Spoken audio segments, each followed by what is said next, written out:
Gracias. Gracias.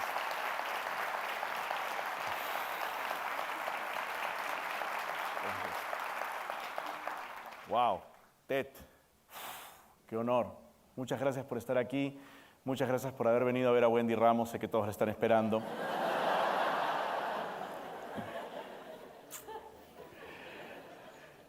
Es un honor estar aquí. Y voy a empezar contándoles que mi nombre es Ricardo Morán y que lo primero que voy a hacer es romper las reglas de TED. Lamentablemente, no es culpa de los organizadores, ellos nos han explicado claramente lo que tenemos que hacer y nos han entrenado y nos han brifeado a lo largo de 5 meses, pero tengo ciertos problemas con las reglas. Entonces, la primera regla que voy a romper es que tenemos que estar aquí parados para comunicarles una idea. Yo no tengo necesariamente una idea, es más, ni siquiera es tan original. Tengo una experiencia de vida que contarles y ustedes de ahí sacarán la cuenta. De repente al final dirán, bueno, pero yo sabía eso. El problema es ejecutarlo. Y a eso vamos a llegar en un momento. La segunda regla que voy a cumplir, que voy a romper, porque no solo voy a romper una, voy a romper 2, es que debemos hablar de tan solo una idea. Y yo voy a hablarles de 2, porque no puedo separar una de la otra. Y para empezar, lo primero que tenemos que hacer es trasladarnos en el tiempo y viajar a una época remota, lejanísima, que está mucho más allá. De repente ni siquiera ustedes habían nacido. Tan lejana que es uno incapaz de pensar cuán lejana es. Vamos a movilizarnos hasta el 2007, hace 10 años. En esa época no existía el iPhone y el tema del verano era claro que te clavo la sombrilla. Claramente las edades oscuras, la Edad Media. Y yo era una persona muy diferente en ese momento de mi vida. De repente, si alguno de ustedes me ha visto aparecer en algún lado, alguna idea podrá tener de mí o no, de repente podrá hacerse alguna idea porque estoy parado aquí en este escenario el día de hoy en compañía de tan distinguidos personajes que van a hablar con ustedes, pero si me veían en el año 2007, la persona que se iba a encontrar con ustedes era muy distinta. Para empezar, pesaba 112 kilos y no era un gordito feliz, era una persona que sufría muchísimo por el sobrepeso, pero no solamente eso, sino que me habían despedido de mi trabajo. Sí, se pone complicado. Me habían despedido de mi trabajo y en ese punto, en el tiempo en el que estamos entrando, yo ya llevaba 1 año desempleado. Me resulta a mí mismo difícil imaginarme a mí en esa situación en ese momento, porque además había una serie de cosas adicionales que fueron ocurriendo naturalmente por el hecho de ser una persona desempleada. La primera, la más importante, es que uno no puede afrontar sus compromisos. Me perseguía Infocorp, no tenía ninguna cuenta bancaria, debía más de $20,000 a 3 bancos diferentes. Debía 5 meses de alquiler del departamento donde vivía y si no me votaban era porque la casera vivía en otro país y le costaba accionar, pero me hubiera votado si hubiera podido. Y si tenía corriente eléctrica, que sí, efectivamente sí tenía, era porque el señor al cual amablemente Luz del Sur enviaba todos los meses a cortarme la luz era fanático de Mad Science. Y me decía, no, joven, debe tener algún experimento que hacer. Lo cuento ahora con cierto humor y con cierta simpatía, pero lo primero que te pasa en esa circunstancia es que tu autoestima se ve golpeada. Sobre todo porque no tienes idea por qué no puedes reengancharte con la vida, por qué en algún momento perdiste el ritmo de la bicicleta y súbitamente no encuentras el pedal. Y pasan los meses, y todo el tiempo te sientas a esperar al costado del teléfono a que alguien te llame y te diga, mira, tenemos esta oportunidad para aprovechar lo que tú sabes hacer. De repente empiezas a pensar que lo que tú sabes hacer no vale tanto como tú creías. Y te pasas la noche en esos websites, en los que estoy seguro que algunos que están presentes acá se han pasado la noche largas horas en esos websites, a las 2, 3 de la mañana. Sabes de lo que estoy hablando. Depresión.com, ¿no? Ahora es depresión.org, que es un poco más digno, si van a buscarlo hoy día. Porque la pasas mal. Y yo la pasaba mal. Sobre todo porque venía de 13 años de haberla pasado bien. Pero en esos 13 años de haberla pasado bien yo había sido increíblemente afortunado y no había sabido reconocer lo afortunado que había sido. A mí siempre las oportunidades en ese periodo se me presentaron. Y al haberlas tomado, sin haber pensado ni reflexionado, no aprendí la lección valiosa que uno aprende cuando tiene que buscársela. Y crees que te corresponde, cuando no te corresponde necesariamente. Entonces, ¿qué hacía? esperaba mi oportunidad. Sentado al costado del teléfono, tomaba pequeños trabajos aquí y allá tratando de subsistir gracias al apoyo y los pequeños préstamos de mi mamá, sin que mi papá supiera, y de alguno que otro amigo. Eventualmente una amiga me dio un lugar donde vivir, me mudé a la casa, un cuarto en la casa de una amiga, y trataba de esperar a ver qué cosa ocurría. Tenía 34 años, los compañeros de mi edad de repente tenían una familia o tenían algún empleo estable, algunos habían comprado un carrito, tal vez una cuota inicial de un departamento. Yo no tenía ninguna de esas cosas, nada a mi nombre, ni un perro. Y hacía todo tipo de cosas, pequeñas locuciones, escribía guiones que nadie nunca escuchó ni leyó y compró, hacía luces para conciertos de bandas en bares innombrables que ahora son chifas. Y una vez me disfracé de un muñeco de doctor con una peluca multicolor y en una feria de medicina repartía hormonas para mujeres con menopausia, cantando canciones del Puma con la letra cambiada. Y de eso hay un video, así que... Esto me llevó a un punto de inflexión en mi vida, y es de ese punto de inflexión del que parte todo lo que les voy a contar el día de hoy. Cuando toqué fondo. Y estaba, lo recuerdo claramente, sentado al costado de mi papá, el cual se encontraba leyendo el periódico. Y para hablar de mi papá tengo que presentárselo. Mi papá es una persona muy trabajadora y sobre todo es particularmente obsesivo. En algún momento él tuvo un taller de mecánica y si han visto un taller de mecánica saben que funciona de la siguiente forma. Los carros entran por aquí, los destapan, los desarman, sacan los tornillos de los diferentes huecos, los ponen a un costado, arreglan la cosa malograda o te arruinan otra para cobrarte más en la mayoría de los casos y luego vuelven a ensamblar el auto, ponen los tornillos en los lugares donde estaban y lo mandan nuevamente por la pista. Mi papá no podía dormir porque tenía la obsesión de que los tornillos que habían sacado de los diferentes orificios no volvían necesariamente a los mismos orificios, sino que de repente el mecánico los sacaba y los colocaba en otro lado. Y eso lo volvía loco. Es más, lo que realmente lo volvía absolutamente loco es que sacaran los tornillos, los pusieran y se mezclaran con los tornillos de otros autos. Y luego tornillos de un carro se fueran en un carro diferente mezclando los ADNs automovilísticos. Estaba tan loco que obligó a los mecánicos a dibujar en un papelito de dónde habían sacado cada tornillo y a colocarlos en tarritos de yogur a los cuales les había puesto el nombre del dueño del auto, para que nunca se mezclaran los tornillos. Y en un momento de estas locuras yo lo detuve y le dije, papá, tienes que parar porque nadie se va a dar cuenta de eso. Y él me dijo, yo lo voy a saber y eso es suficiente. Ese era mi papá. Y estaba sentado con su periódico cuando comentó esto a su hijo desempleado y deprimido.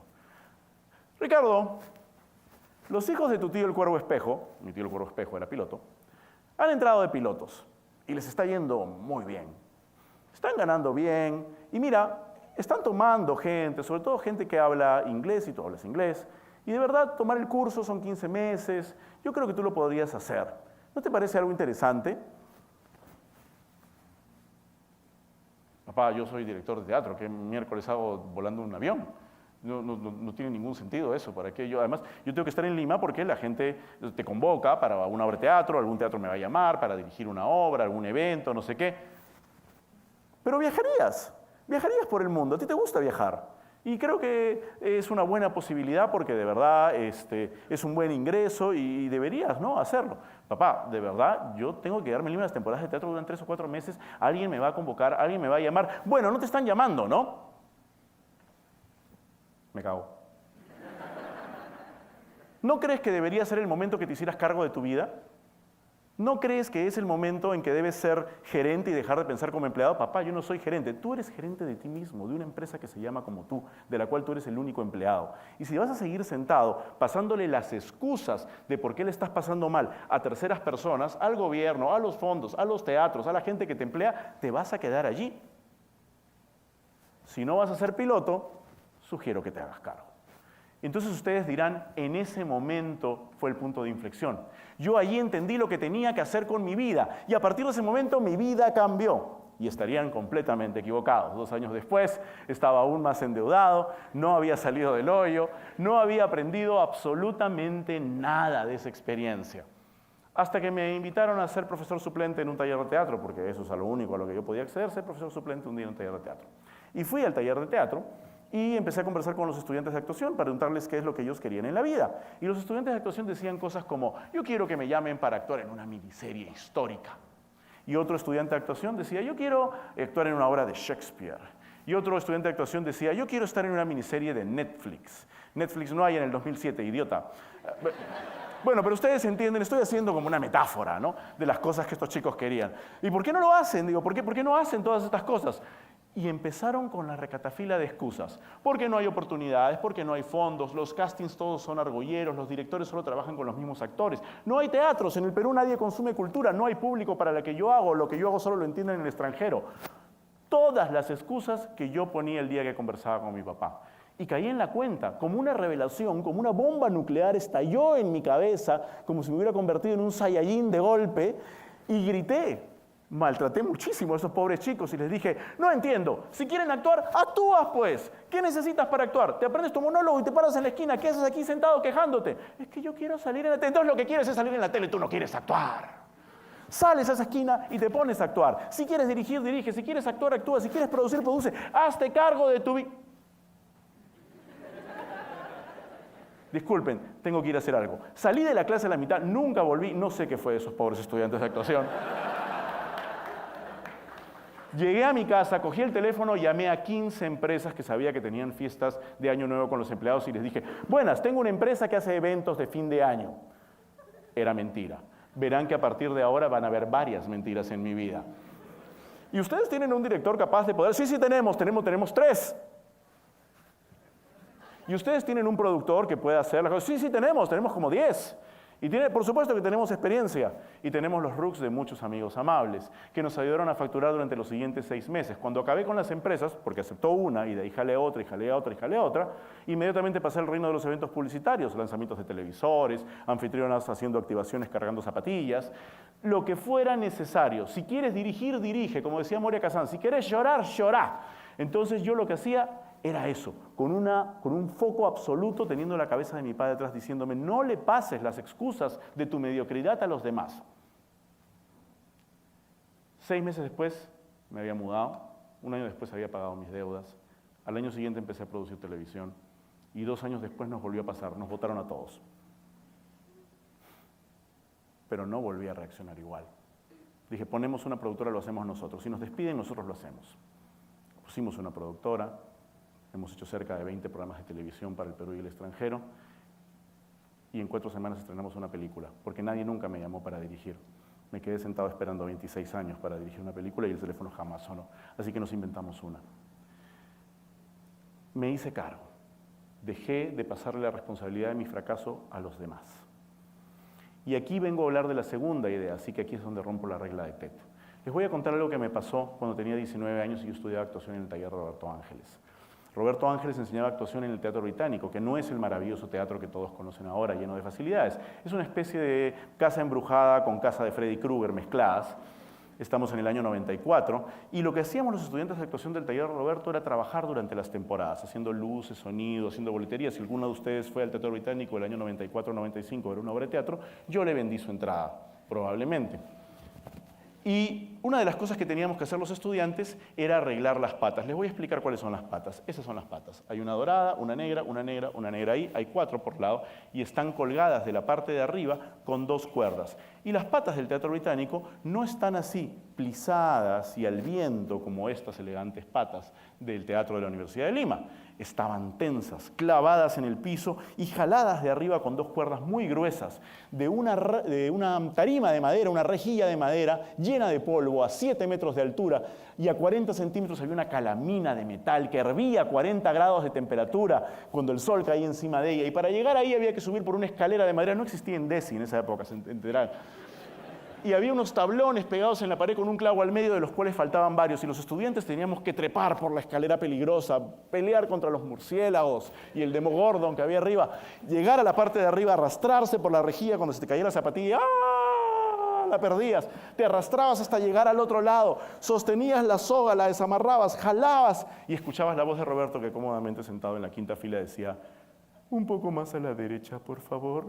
Entonces jalabas la soga y te ibas moviendo un poco para atrás, un poco adelante, no está paralela con la de atrás, ¿Cuál es la de atrás? Maldita, si reptabas y amarrabas la de atrás, entonces sostenías en una mano, la otra mano, el pie, la nariz, agarrabas la otra, jalabas. Te pasabas, nos pasábamos, porque éramos Paul Vega y yo, bueno, Paul Vega duró 2 días, hay que decirlo de una vez. Paul, te largaste y me dejaste en el techo del Teatro Británico toda la temporada de ¿Quieres estar conmigo? Allá arriba con los murciélagos. Era una cosa horrorosa. Era la experiencia más terrible que uno pudiera vivir. Peligroso, no había arneses, no había casco.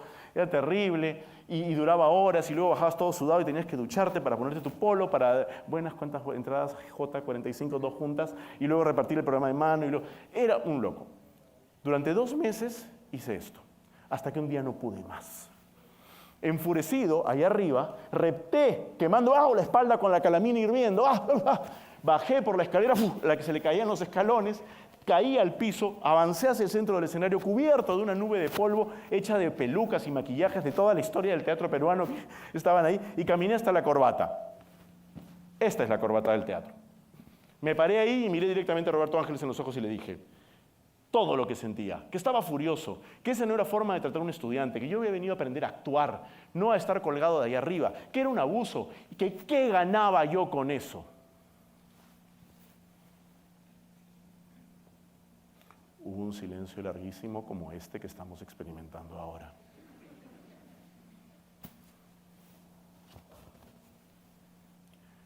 Roberto alzó sus 2 manos, apuntando hacia el escenario, y dijo: no entiendo. ¿No están perfectas? ¿No es eso suficiente recompensa? Lo escuché un segundo, volteé a mirar a la derecha, miré a la izquierda.